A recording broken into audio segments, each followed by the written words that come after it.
small mountain town of Hollow Creek was known for its misty evenings, where the fog would roll in thick and heavy, cloaking the streets and muting the sounds of life. Maria had lived there her whole life and had grown accustomed to its eerie stillness.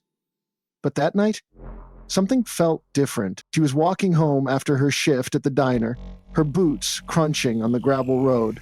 The air was colder than usual, and the mist seemed heavier, almost alive, as it swirled around her legs. Her flashlight flickered briefly before stabilizing. "Great," she muttered, adjusting her scarf against the chill. The town's power had been spotty all week, leaving entire streets in darkness. She picked up her pace, the faint glow of her house's porch light barely visible through the fog. The sound came out of nowhere, a faint, wet slapping noise, like bare feet against damp pavement. Maria froze, her breath catching in her throat.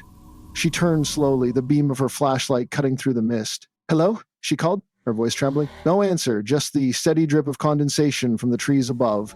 She shook her head and laughed nervously. "It's just your imagination. Keep moving." She turned back toward her house, but the noise came again, closer this time. It wasn't her imagination. She swung the flashlight wildly, illuminating the fog. For a brief moment, she thought she saw something. A shape, low to the ground, slithering out of view. Maria's heart raced as she broke into a jog. The slapping noise grew louder, now accompanied by a low, guttural hum that seemed to reverberate through the air. The flashlight flickered again, plunging her into near darkness. "Come on, not now!" she hissed, smacking the flashlight against her palm. The beam sputtered back to life, revealing the road ahead. She was almost home. Then she heard it. Her name. The voice was soft and drawn out, barely above a whisper. It came from somewhere behind her, but when she turned, there was nothing there. The mist swirled, thick and impenetrable. She bolted, her boots slipping on the damp gravel. The voice followed her, growing louder, closer. "Riat, stay." The porch light was just ahead. She reached the steps and practically threw herself onto the porch. Her shaking hands fumbled with the keys as she heard the unmistakable sound of something heavy dragging itself across the ground behind her. She burst through the door and slammed it shut, locking it with trembling fingers. For a moment, all was silent except for the pounding of her heart. Maria leaned against the door, breathing heavily. Then she noticed it. The quiet. The usual creaks and groans of her old house were gone. The air felt wrong. Thick and heavy like the fog outside. He turned and screamed. The thing was inside. It crouched low in the living room, its elongated limbs splayed awkwardly against the wooden floor. Its skin was pale and stretched taut, its face featureless save for a wide, lipless mouth.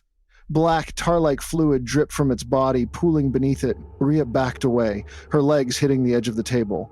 The creature tilted its head, and that voice came again, but this time it wasn't distant. It was inside her head. "Stay with us." She stumbled backward, grabbing a chair and hurling it at the thing.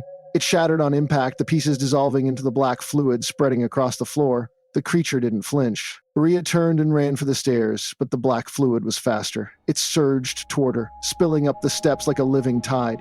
She screamed as it wrapped around her ankles, pulling her down. Her vision blurred as she clawed at the wooden steps, her nails splintering against the surface. The last thing she saw before the darkness consumed her was the creature's gaping mouth, widening impossibly as it whispered one final time, "Your hours." The next morning, the fog in Hollow Creek lifted as the sun broke through the clouds.